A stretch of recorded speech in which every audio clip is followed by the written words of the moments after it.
Tonight on Bridge City News, an old arena receives a new name in Lethbridge in memory of a Humboldt Bronco. A former Bronco who was paralyzed in last year's tragic bus crash is heading to Thailand in hopes of regaining some mobility. And a crackdown on churches in Algeria continues as the North African Muslim nation flexes its muscles and shuts down 9 more. Your nation, your province, your southern Alberta. From the heart of Lethbridge, it's Bridge City News with Hal Robbins. Good evening. Thanks so much for joining us.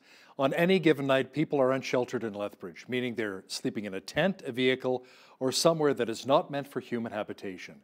During the colder months, access to shelter can sometimes mean the difference between life and death. We spoke with Streets Alive on what they are doing to help. I got up this morning and I looked outside and I saw the snow, and then I went to my closet and I picked a nice warm hoodie. And then I got my shoes on and I had socks to put on and I found my gloves and I found a winter coat and I came to work. But if you're homeless, you don't have those options. You can't go to a closet and go, oh gosh, it's cold outside, I need to warm up. And so they come here and we want to help them to be warm. So we supply them with coats, we supply them with hats and gloves and hoodies and sweatshirts and extra pants and socks and hopefully warm boots. But the problem is that we are out of a lot of those things already. We already have no gloves. We have no gloves, we have no mitts, we have no hoodies, we have no sweatshirts. We are absolutely devoid of men's boots from sizes 9 to 11. We are always running out of socks, and all of those things are so necessary at this time of year. Streets Alive began in 1989 with the vision of 3 women to bring hope to the city's impoverished and homeless. It has grown to provide a wide variety of programs, including weekly clinics providing medical care for feet, a program teaching money management, and even traditional housing. You know what they say, if you don't like the weather in Alberta, you wait 15 minutes. Well, this is the time of year many are thinking about winterizing their vehicles. Knowing which tires to put on your car, truck, minivan, or SUV is essential. Cal Tires shared their expertise as to when it's time to change your tires, along with common tire misconceptions people may have. The myth that people still have is that, you know, I have a 4-wheel drive or an all-wheel drive vehicle, I don't need winter tires.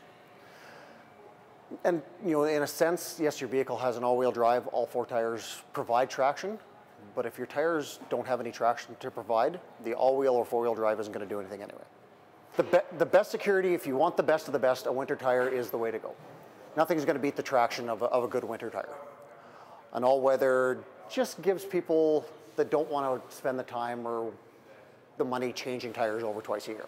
A good all-weather tire will do as well as an economy winter tire for performance in the winter.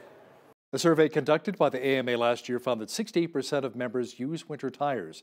50% agree that they should be mandatory.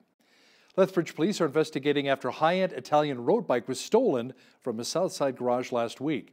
Police say around 4 p.m. on Friday, someone left their garage door open on Parkside Drive South for about 5 minutes when the custom-made bike worth $16,000 was taken. Nothing else was stolen from the garage. If you have any information that can help out police with their investigation, call Crime Stoppers at 1-800-222-8477. It was a day that will be etched into the memories of millions of Canadians. April 6th of 2018, 16 people were killed and 13 others were injured after a semi-truck plowed into the Humboldt Broncos bus crash near Tisdale, Saskatchewan. The driver of the truck had failed to yield at a flashing stop sign at the intersection. One of those who lost his life was Lethbridge hockey player Logan Boulay. The memory of Logan Boulay will live on as the city of Lethbridge renamed an arena in his honor. The former Adams Park Ice Centre Arena in North Lethbridge is now the Logan Boulay Arena. Lethbridge Mayor Chris Spearman said it's important to keep Logan's memory alive. Boulay signed his organ donor card a few weeks before the tragic crash. After the accident, his organs helped 6 people across the country, creating the Logan Boulay effect, and encouraged over 200,000 Canadians to sign their organ donor cards. A Humboldt Bronco player who was paralyzed following last year's tragic bus crash is headed on a 12,000-kilometer journey to Thailand. Ryan Strachnitsky is hoping a new medical procedure there will help restore some movement. A device will be implanted in his back, sending electrical currents into his spinal cord. I think just to come back better than I was the day before, right? I mean, this is the best technology out there right now for spinal cord injuries, and I think, you know, why not give it a shot? You know, I'm going to look for a gym there when I normally do, try and keep active, and I know they have physio and stuff after the surgery to get those muscles going and kind of work on that mapping stuff, but at the same time I want to work on those sled-related muscles and, get in my sled and just kind of try and enjoy myself there and not get too bored. With the epidural stimulation in Thailand, when Ryan arrives, they will do their final medical clearance, and then he starts straight away into the program with surgery where the device will be implanted, and from there he then transitions straight into some pretty intensive rehabilitation with the team in Thailand. More details are now being released about the new Alberta budget, and it includes a $9 million boost for seniors and housing. The ministry's operating expense will increase to $638 million for the 2019-2020 budget and up to $639 million in 2021 to 2023. In a written release, the province says Alberta has the lowest poverty rate among seniors in Canada, thanks in part to the benefits and supports available for seniors with low income. These provincial programs help to support 166,000 seniors across Alberta. Included in the budget was a close to 5% increase for special needs assistance due to a higher caseload. Police in Edmonton are investigating after a body was found in a baseball field. They say a passerby spotted the body of a male in the Collingwood neighborhood yesterday. There were not any indications whether there was a crime committed. Police ask anyone who may have information about the case to contact them right away. Canada's first responders are in mourning following the loss of one of their own. A Saskatchewan paramedic and 2 children died on Friday in northern Saskatchewan following a collision between a truck and an ambulance on an icy highway near Beauval. Reports confirm that the 2 children involved were 15-month-old Kinsey Laliberty and her 12-year-old cousin. A GoFundMe campaign has been launched to help cover the costs of the 2 funerals. In Toronto over the weekend, the Ontario Paramedics Association raised money for the impacted families at its provincial banquet dinner. Police say they are still investigating the crash, but say alcohol was not a factor in the accident. Calgary Mayor Naheed Nenshi says speculation of him being appointed as an advisor for Alberta and federal cabinet is, quote, silly. He did say, however, he is willing to bridge the gap between Western Canada and Ottawa in an informal way. Nenshi says the separatist rumblings in our province are very real and called on Trudeau to revamp his government's Bill C-69, characterized by Premier Kenney as the No More Pipelines bill. The Trudeau Liberals were shut out of both Alberta and Saskatchewan in the October 21st federal election, leading questions about how the Prime Minister would provide representation of the 2 provinces in his cabinet.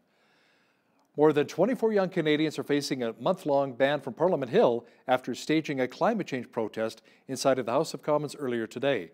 The group, which calls itself Our Time, wants to deliver 338 mandate letters to MPs asking them to prioritize a new Green Deal when Parliament resumes.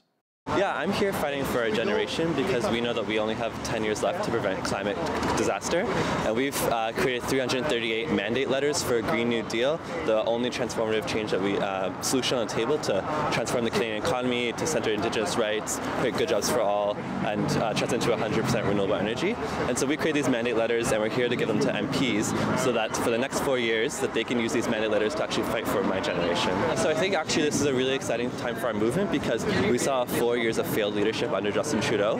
Trudeau kept the same Harper-level targets, and we know that to actually reach what the science tells us to do, we need to do a bold transformation, and our current level of government isn't delivering what they promised to deliver. You know, we often complain about our roads and some of the potholes which take their toll on our vehicles. We have nothing like what drivers experienced in Pittsburgh earlier today. The front of a city bus went up in the air after a sinkhole opened up during rush hour. The Transit Authority says a lone passenger was treated for minor injuries. The agency tweeted that the bus was at a red light when the street gave way and the rear half plunged into the hole.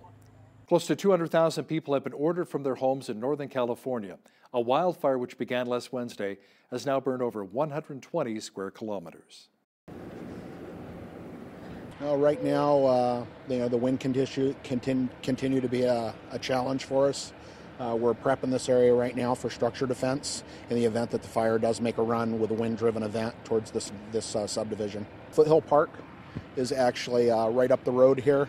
They do have a firing operation going on up there. They're laying fire down on the ground to eliminate some of the fuel between this subdivision and the main fire that'll slow it down or keep it in check and keep it away from the homes. This is a classic urban interface fire where the subdivisions and the houses have been built into the wildland area. It's a fire that we encounter here in California on a pretty frequent basis. Primarily what they're doing is they're trying to remove all the combustibles away from the structure. If there's propane tanks, we'll turn the propane tanks on. If there's patio furniture or anything up against the structures, we'll move that away from the structures. They'll actually, if they can, they'll enter into the structure. They'll make sure that all the windows and doors are closed. They'll pull the curtains closed and everything, and just make the interior of the house more defendable as well. California Governor Gavin Newsom says there are 8 major fires currently burning in his state. He says power may be restored to some people later today as the winds are forecast to die down. More than 1 million people are currently without power. Here he comes. You know, remarkably, and then again, not surprisingly, the evacuation went relatively well, and the shelter I've had a lot of experience. In 2017, we met half the folks that are in this shelter were evacuated in 2017. Just met a young woman who lost her home 2 years ago in Coffey Park, had just rebuilt it, and now is evacuated yet again. I think, look, we had 8 major fires that we've been monitoring the last 48 hours. 2 major ones in San Diego that are substantially under control. 2 major ones in Los Angeles. One that was more stubborn, but we have turned the corner.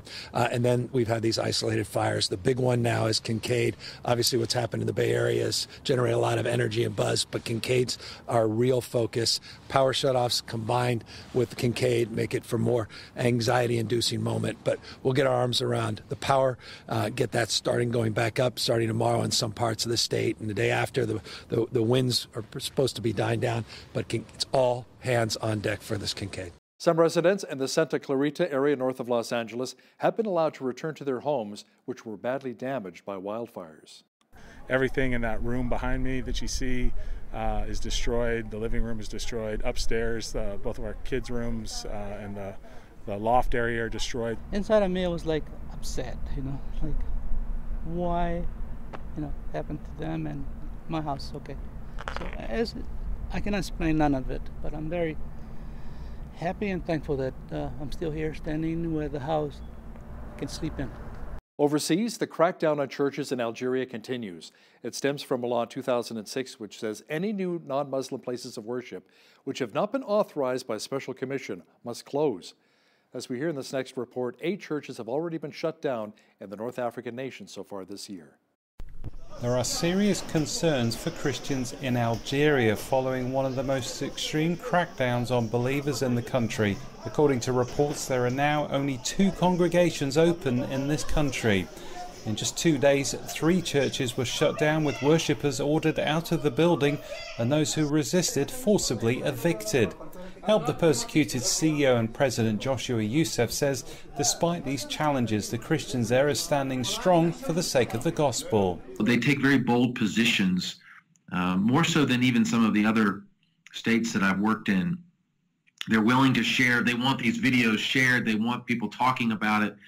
In some cases, in other states I've seen where there's a little bit more timidity, the Algerians just don't back down. Youssef says there's concern, though, that this persecution could escalate even further, already with evidence of severe violence against church leaders. Well, one of the images that we received from my colleague was the senior pastor in a church in Tizi Ouzou. They beat this man's leg. He said that they were trying to break his leg.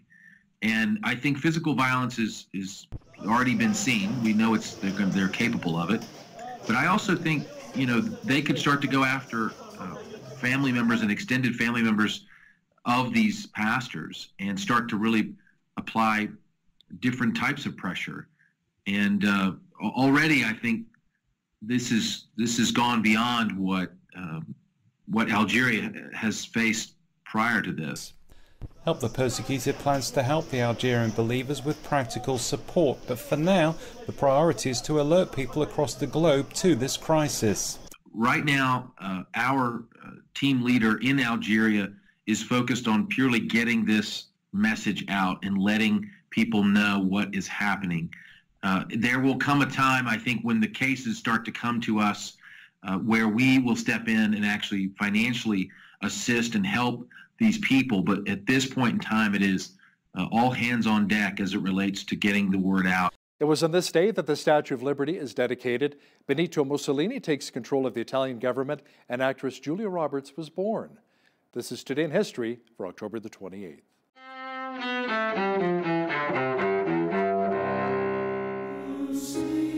October 28th, 1886. She stands for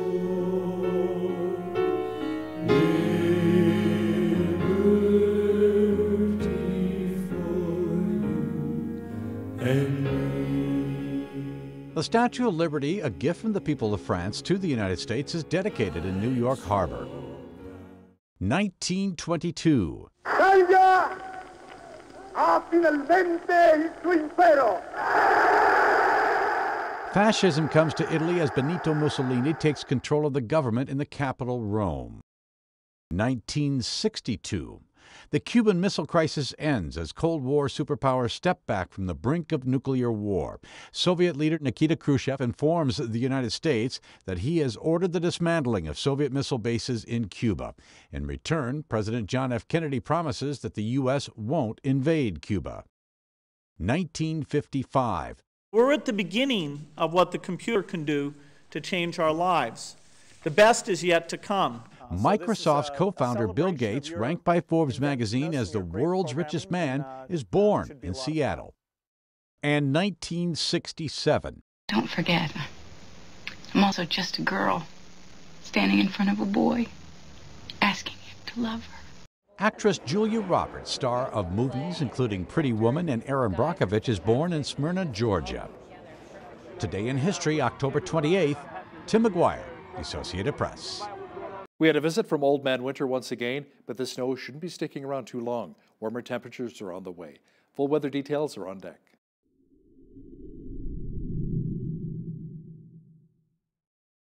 We had light snow today with a chance of more flurries again tonight and a low near -13.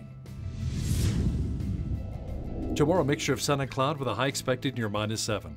A high pressure system returns, clearing out the clouds on Wednesday, bringing lots of sunshine and a high of +1. Just a few clouds on Thursday with a high near 1 again. Friday warming up to 3 degrees. A nice weekend is shaping up, just a few clouds at 10 on Saturday, a mixture of sun and cloud with a high of 6 degrees for Sunday. Checking the almanac, the average high for this time of year is 10 degrees and an average low of -3.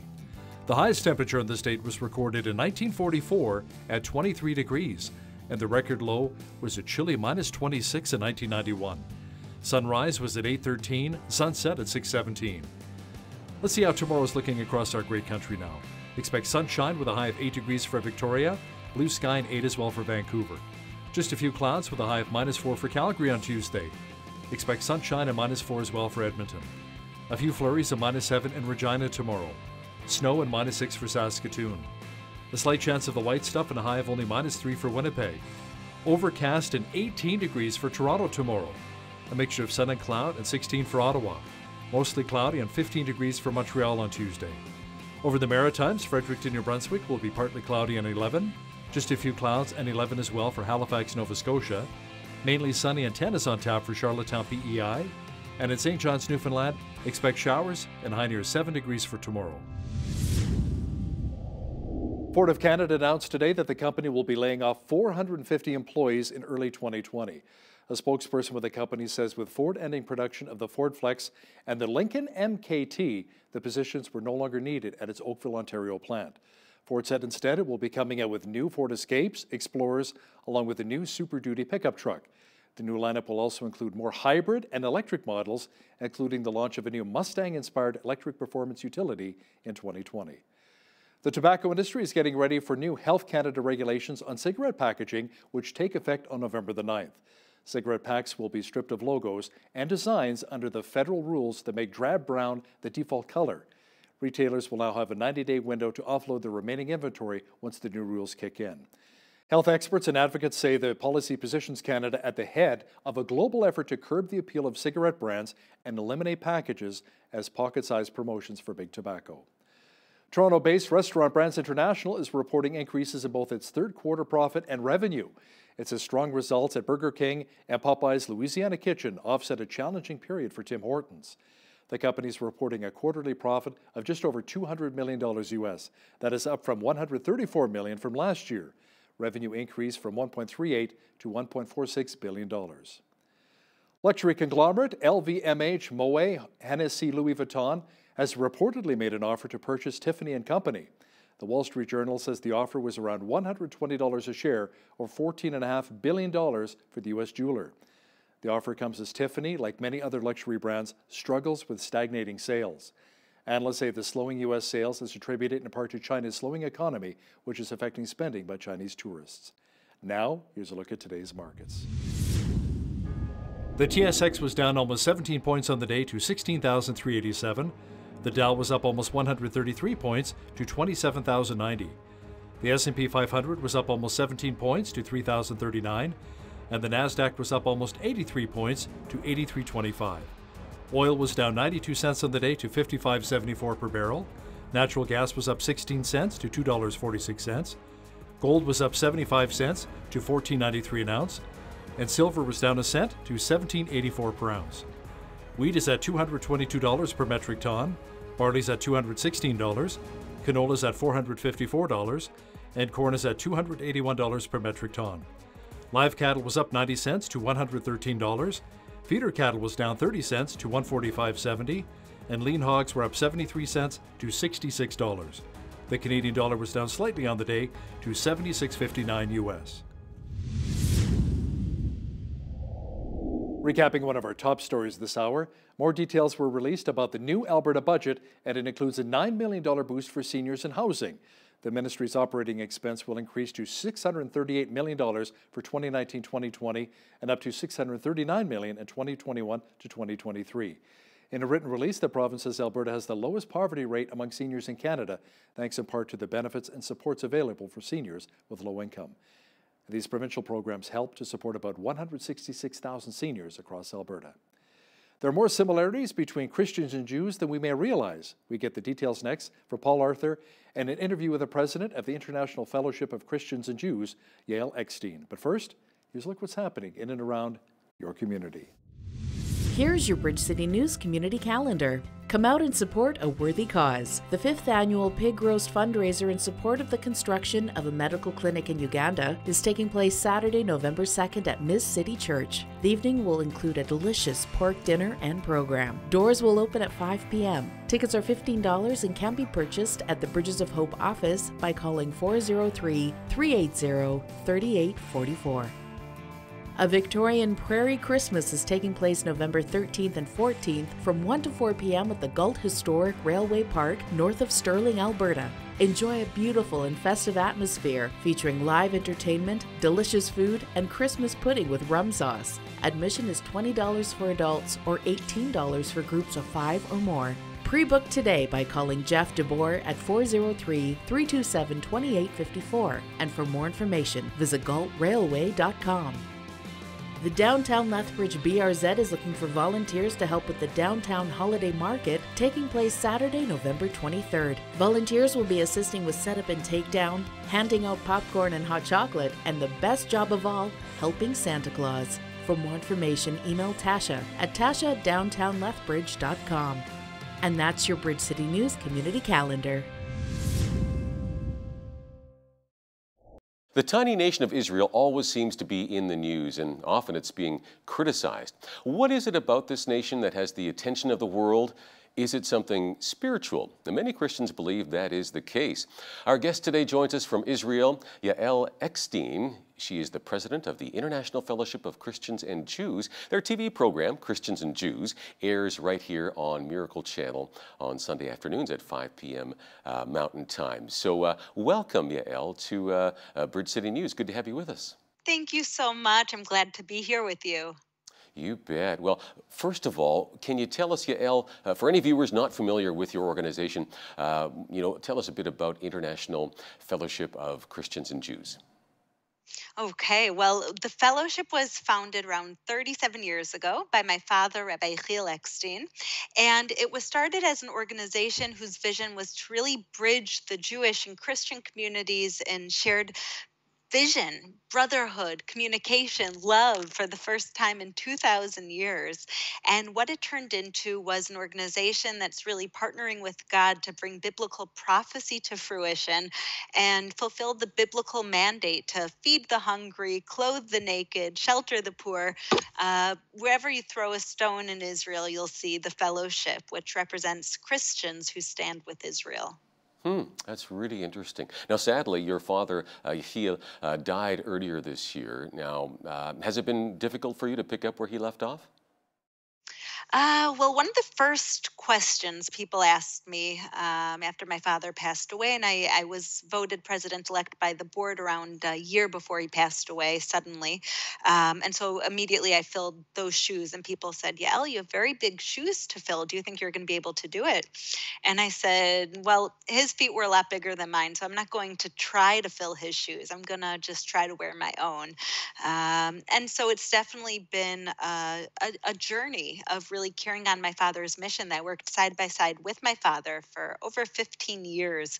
And so from the side of the organization and carrying on the mission and the vision, I feel more than prepared. But on the other side of losing a father, that's something you're never prepared for. Right, yeah. Yeah, that's a process. It's ongoing, isn't it? But on the other hand, again, you've had quite a bit of experience working side by side with your dad, so this is not new to you. Could you tell us, how do you go about building bridges with Christians? And what does that involve, practically speaking? Well, it's something spiritual. The fellowship isn't just an organization, a philanthropic organization that's saving lives. We're doing that too, but it's rooted in spirituality. We have so many of the same values, of the same vision, of the same love for Israel, the love for the Bible. What Christians say is that we're grafted onto the rich olive tree of Israel.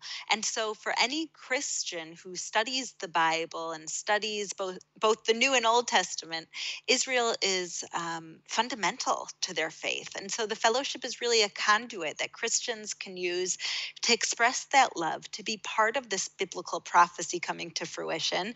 And it's a bridge of understanding that we're different. God created us different. But he also commanded us to love our neighbor like ourselves. What's the key characteristic of a neighbor? That they're different than you. And so what the fellowship is doing is saying Christians and Jews have 99% of things in common. You even see Judeo-Christian values that were put in that same pot of values for thousands of years. But it took thousands of years until we actually were able to step up and say, in Psalms, King David said, Hine ma tovu manaim shevet achim gam yachad, how good and pleasant it is when brethren dwell together in peace. This is what God was waiting for. And now we're saying we're going to focus on what brings us together, what makes us similar, more than what tears us apart and the differences. Yeah, it's better to focus on that, I think, as well, for sure. And of course, we need to remember that Jesus was born into a Jewish family. That's kind of key, isn't it? I mean, tell me, how many Jews have now returned to their homeland, making Aliyah? Do you have any ballpark numbers? I know it's a fairly high number, isn't it? Well, the fellowship has helped over 180,000 Jews make Aliyah from non-Western countries. So this is from the biblical land of the north of the former Soviet Union and Russia. We've helped return 2 lost tribes to Israel, the tribe of Dan and Manasseh from Ethiopia and India. Wow. I believe that, yeah, it's awesome things happening. I believe that the reason why God has blessed this ministry is because we are standing together. When we stand together, God brings biblical prophecy to fruition. So it's truly awesome to see. Yeah, it is quite amazing when you look at some of the prophecies and you see, man, why are so many people coming, back to their homeland? Let me ask you, why do you feel it's so important for Jews to return to Israel? Is it mainly because of the prophecies that need to be fulfilled, essentially?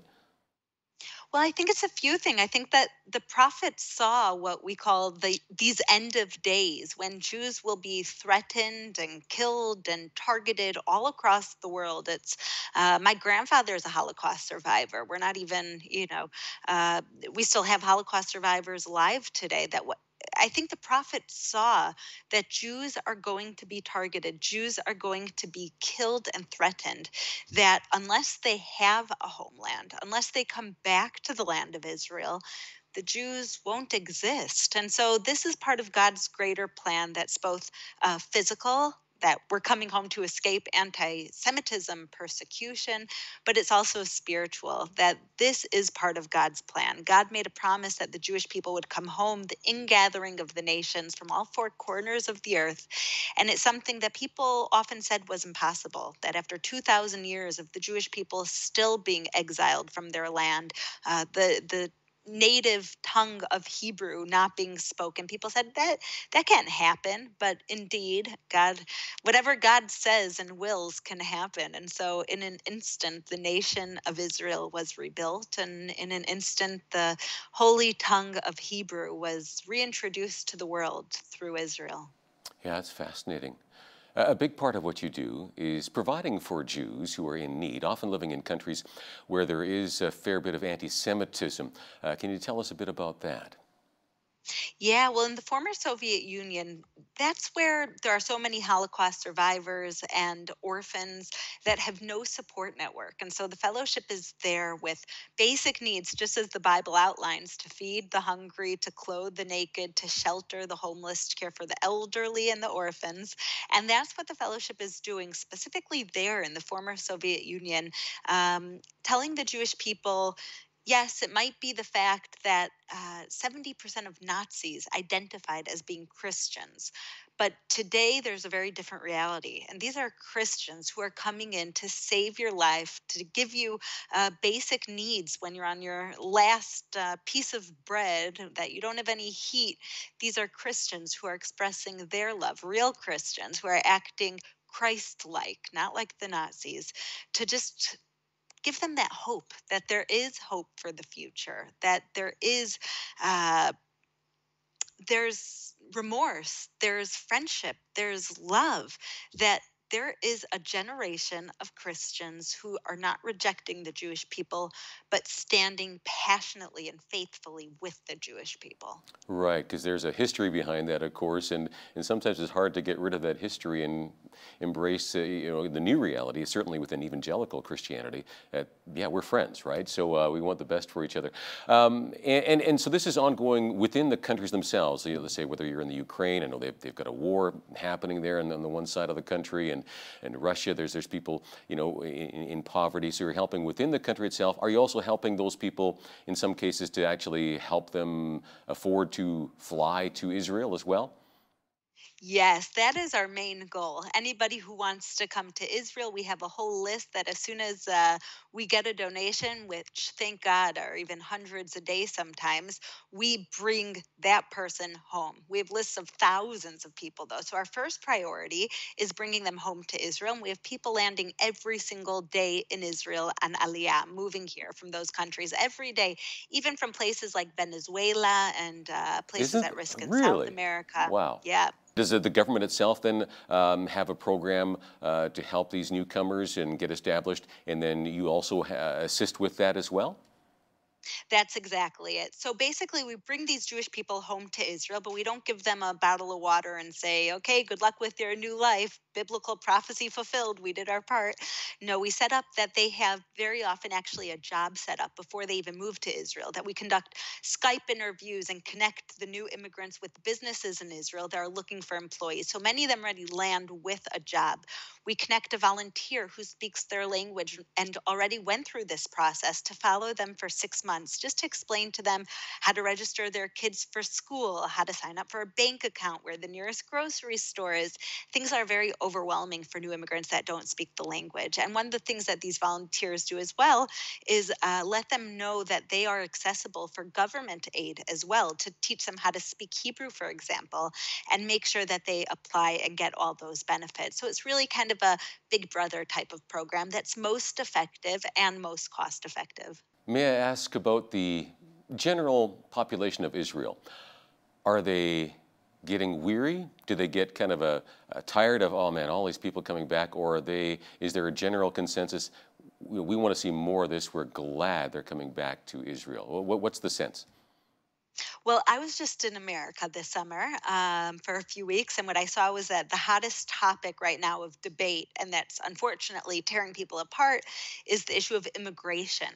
And I realized that Israel is the only country in the world, I think, that not only brings in certain amount of immigrants, but that celebrates every single immigrant who wants to come home, that they're able to. Anyone who is Jewish, they are allowed to make aliyah, and by the time they leave the airport, they have citizenship. No tests, no Wow. process of 6 months or a year. That as soon as any Jewish person who wants to move to Israel wants to move to Israel, they get 100% citizenship immediately. And not only that, when they land in Israel, every single flight, which is every single day that the fellowship brings to Israel from different countries, has hundreds of volunteers who are at the airport singing and dancing and holding up signs and giving them hugs. And we have the press here who's excited to welcome them in and features their stories. So it's very unique. And I think it's because, like I said, it's prophetic. That is very, very interesting. Now, thanks for sharing that. Now, much of your financial support does come from evangelical Christians.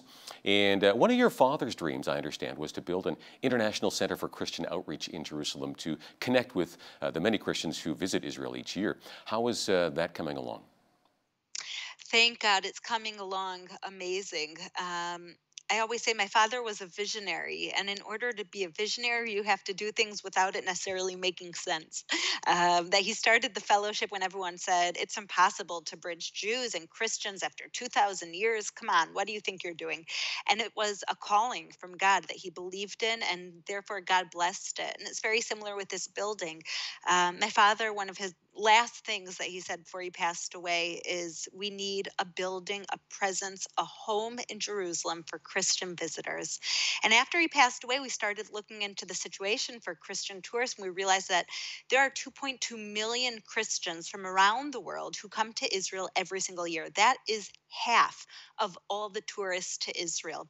And they're coming from places like China and South America, places like Korea and America and Canada, all over the world. And they're coming to Israel, and there's no one who is educating them on modern Israel. They're seeing the biblical holy sites, but there's no one bringing that forward to modern Israel today and how they can be goodwill ambassadors for Israel. And what that means is that they're seeing the holy sites, but they're still very open to being influenced by BDS and Christ at the Checkpoint, who are trying to tear apart modern Israel and destroy modern Israel. And so what we're doing in this center is actually taking these 2.2 million Christians each year who are visiting Israel and having this amazing spiritual experience, and we're educating them on how they can go back to their homes and be ambassadors for Israel. Okay, that is very interesting. Well, good on your father and for you for continuing that as well. Can you briefly comment on this growing boycott Israel movement we are seeing in the Western world? Any thoughts on that? I mean, Israel is, I guess, often viewed as the bully on the block, but the neighborhood that Israel lives in is an interesting one. Yeah, Israel is a nation of God, and we are an army of God. And in fact, we take all measures to protect Israel, but we take such extreme measures to protect the lives of our enemies as well that the U.S. Army even said, why are you setting standards that we can't keep up with? For example, if we know that there's a terrorist in a building in the Gaza Strip, Israel doesn't just go and bomb the building, which most countries were if they knew there was a terrorist planning an attack on their soil and civilians. Israel first sends what they call a knock on the roof, a fake bomb on the roof, and flyers saying, everyone evacuate this building, we're about to destroy it because of the terror activity. So they have an opportunity to leave. Israel is painted in a bad light, and I think that's really because of the root of anti-Semitism. I think Israel's enemies have tried to destroy us militarily, and it hasn't worked. They've tried the intifada of blowing up buses and coffee shops. It hasn't worked. They've tried surprise wars. It hasn't worked to destroy us. And that now I think it's a war of information, that what they're trying to do is give all of the anti-Semites in the world a politically correct way to be against Israel and take a part in destroying Israel without actually having to be so controversial. And I always say, you know, I think we're living in very unique times. There's always been anti-Semitism in the world. There's never been a time that there wasn't anti-Semitism. But today we have millions of Christians who stand with Israel. That's the difference. We're not alone. Okay. I'm running out of time here, and I know you want people to support what you're doing there, and you want people here to pray for Israel and for organizations like yours who are actively involved in helping people in need. And again, that's just a biblical principle we see in the Old Testament and the New Testament as well. So thank you so much, Yael, for just sharing what you're doing there. Thank you. Thank you for your interest, and to all of your amazing holy followers and viewers for just staying up to date. The first thing is education. Only after education and prayer can we get into the area of action. All right. Thank you, Yael. Yael Eckstein is president of the International Fellowship of Christians and Jews. You can see that program as well, Christians and Jews, right here on Miracle Channel, 5 p.m. Mountain Time on Sunday afternoons.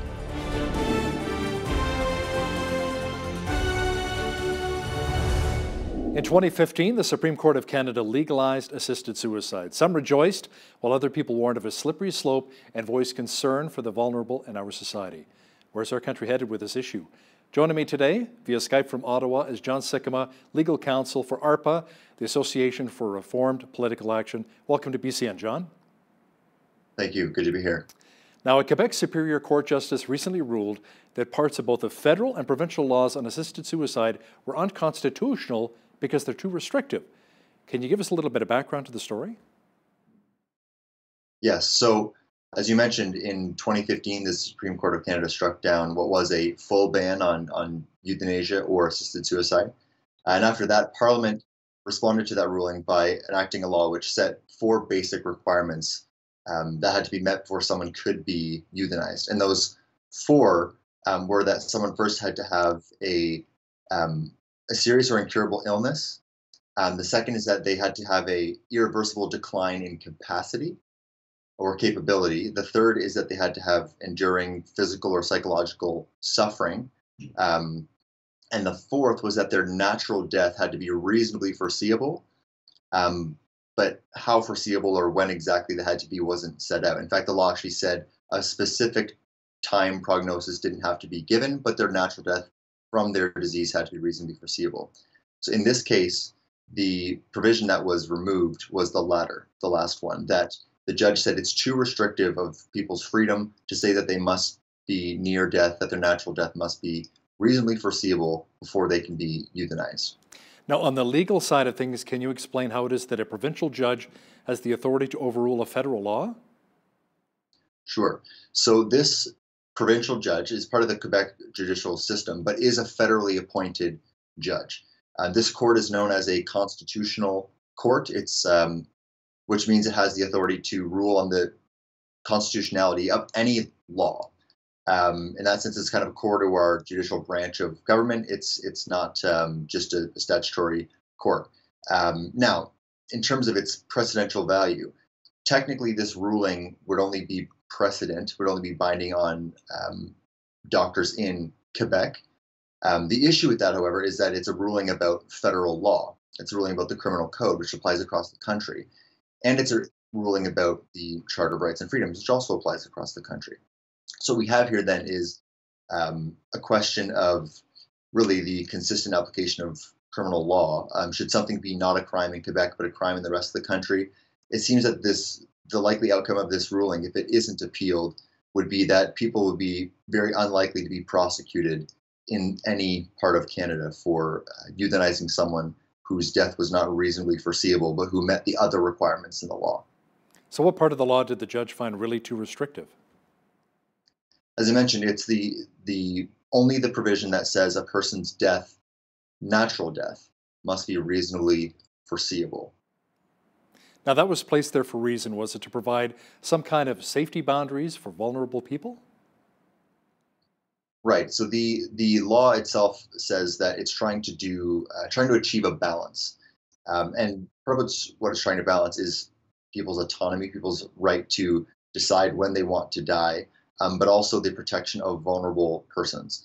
And so, how does this rule protect protect vulnerable people from being pressured to end their lives? Well, one, it's thought that if we restrict access to euthanasia to those whose death is reasonably foreseeable, whose disease is foreseeably ending their life already, that narrows the group of people who are eligible.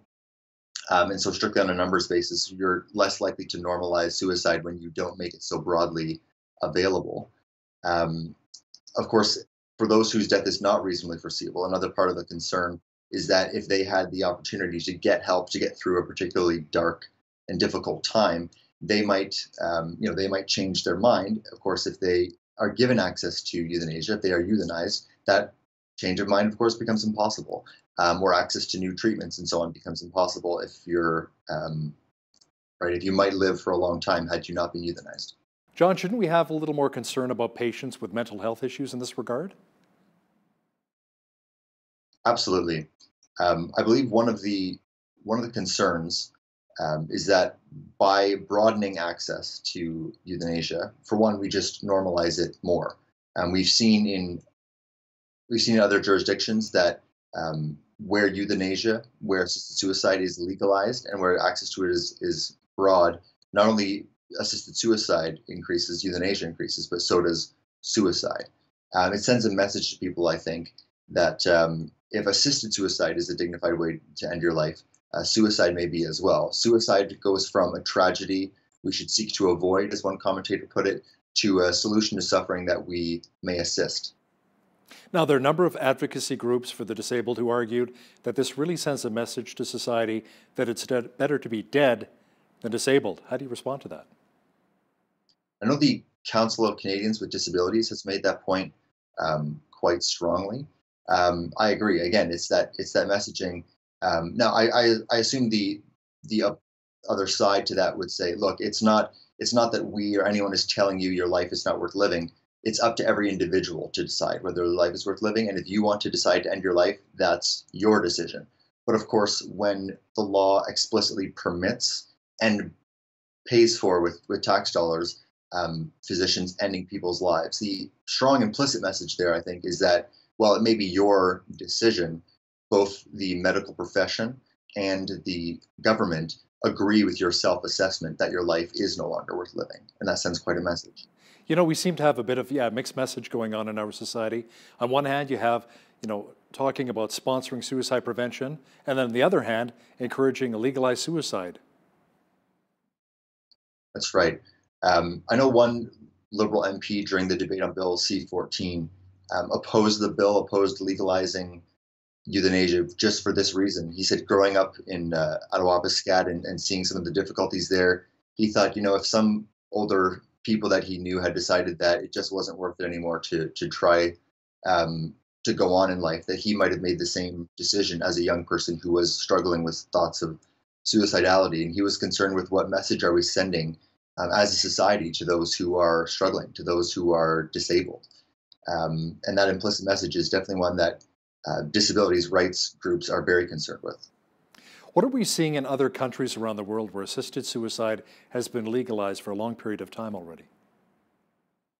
One thing which I mentioned briefly was that in those countries, not only assisted suicide increases over time dramatically and steadily, that people continue to use it as it becomes more acceptable and normal, but also suicide itself also goes up. There's a study in the States showing that states that have legalized euthanasia have seen that, and also Belgium and the Netherlands studies there have shown that. But another thing that we've seen in the Netherlands and in Belgium is not only the steady increase in numbers of people who are euthanized, but also the percentage of requests that are granted. So when someone asks their doctor to euthanize them, it used to be that the doctor initially would respond to or say yes to a lower percentage of those requests. That has gone up as doctors basically get used to doing so. And access has broadened as well, both through legal changes, but also through just unofficial changes where the medical culture gets used to it and doctors kind kind of flirt with the edges of the law and sometimes outright violate it because they, as this gets normalized and as it's much more common, that it's much easier to get away with it, and prosecution is quite unlikely except in the clearest of cases. Being a preteen or teenager is tough at the best of times. I mean, we've got school pressures, home life, a lot of anxiety, peer pressure. Where's our judicial system in our society when it comes to assisted suicide for kids? Technically, it's still illegal, and the Truchon decision does not change that. However, it is remarkable if you think about the fact that in Carter, which kind of started this whole change in our law, Carter involved a plaintiff who had ALS, a severe neurodegenerative disease, who was nearing the end of life. The lower court in that case said the doctor could only euthanize her when she was very close to dying. In other words, it was to end the suffering, to kind of end a drawn out death, was how this kind of started. And then, just a few years later, we're talking about euthanasia for teenagers with depression. It's a remarkable shift. Now, while I said it is still illegal, thankfully, it is written into the law in C-14 that Parliament must study that issue by 2021. So that's something that parliamentary committee is going to look at. In the interim, though, the Canadian Council of Academics, I believe, has issued a report exploring the issue of expanding euthanasia towards to allow for young people to be euthanized. And they don't make any recommendation on that. They're not in the business of making policy recommendations in their report, but they do say it's a reasonable thing to discuss. It seems like it's not something that our medical profession or others are afraid to talk about. And it's one thing to have free debate, but it's quite something when this discussion is seen as pretty normal now. It's an idea that's out there. It's being discussed, and we'll see it probably debated in Parliament at some point. John, how are hospitals and nursing homes that are opposed to assisted suicide based on religious grounds handling things right now? So that is less a matter of federal national law, just to be clear. I think it depends on every province and even on municipal law. So some people may have heard of the Fraser Health Authority in British Columbia telling hospices that they should not be transferring people out of the hospice if the hospice does not want to euthanize people in the hospice. Of course, many hospices are in the business of providing palliative care, and they don't want to end people's lives. They want to help people, comfort people in the natural end to their life. That the Fraser Health Authority a municipal authority has told them that they should not be taking patients out of their facilities to be euthanized somewhere else, that they should be having them euthanized if that's what they want in their facilities. And my understanding is that's still a bit of a standoff. There are a couple of hospices I've read through the news that are refusing to comply with that, and it's not exactly clear. That may turn into litigation. I'm not sure. Generally, it's not a requirement, as far as I know, that any facility have euthanasia performed within its walls. But that's certainly those kinds of questions of freedom of conscience, both on an individual level and an institutional level, are going to continue to be debated. What about physicians and medical professionals who are really opposed to the practice, assisted suicide? Are their conscience and religious rights going to be protected? So in the federal law that legalized euthanasia specifically says, it actually mentions in the preamble to the bill that everyone enjoys freedom of conscience and religion, and this bill does not abridge freedom of conscience or religion. That's just kind of a signal from the government, that the federal government, that it's not deciding that issue or not meaning to restrict their conscience. But health professionals are regulated at the provincial level.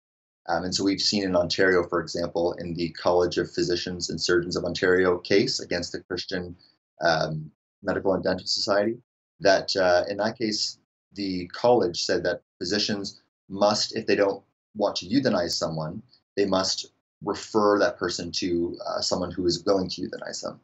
Doctors didn't want that. Many doctors objected to that, and they lost their case at Ontario's highest court, which certainly doesn't bode well for the rest of the country. That's an important precedent. And so that continues to be a live issue in other provinces. Other provincial colleges governing physicians have done a better job, I think, of avoiding pressuring physicians to do that than Ontario. But Ontario, that case stands as a precedent that colleges can get away with pressuring physicians to do quite a bit in terms of indirect participation in euthanasia. If there's a profit margin attached to the medical procedure of ending someone's life, there may be actually a conflict of interest there. I think that's true. I mean, these doctors who are euthanizing people are billing the government for it. So there is money to be made there. But on a more systemic level, we know that in a publicly funded healthcare system where doctors are kind of the gatekeepers of costs, that there's a cost-saving incentive for the government to have people euthanized rather than to continue to give them care through their elder years, or for people who are disabled and need extensive care. That there's a perverse incentive there, of course, to end people's lives prematurely.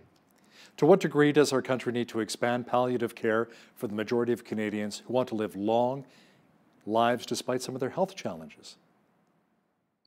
I read one study that said it was only 17% of Canadians who would like to have palliative care have access to it.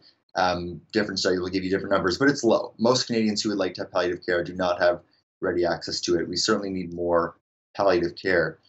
Another issue related to that, the Canadian Council of Disabilities has pointed out that while our federal regulations for monitoring assisted suicide say that we should ask patients about services that they may want when they are seeking assisted suicide or when they're considering it, there's no requirement that we report any such data to Parliament or to Canadians. So we don't know how many people would like to have palliative care and yet are ending up being euthanized. That kind of data isn't being collected, whereas in places like Oregon, it is. And so the Council of Canadians with Disabilities is advocating that we at least collect better data and see if we can't steer people out of the euthanasia path, even if it's legal, and towards better care for them to go on living.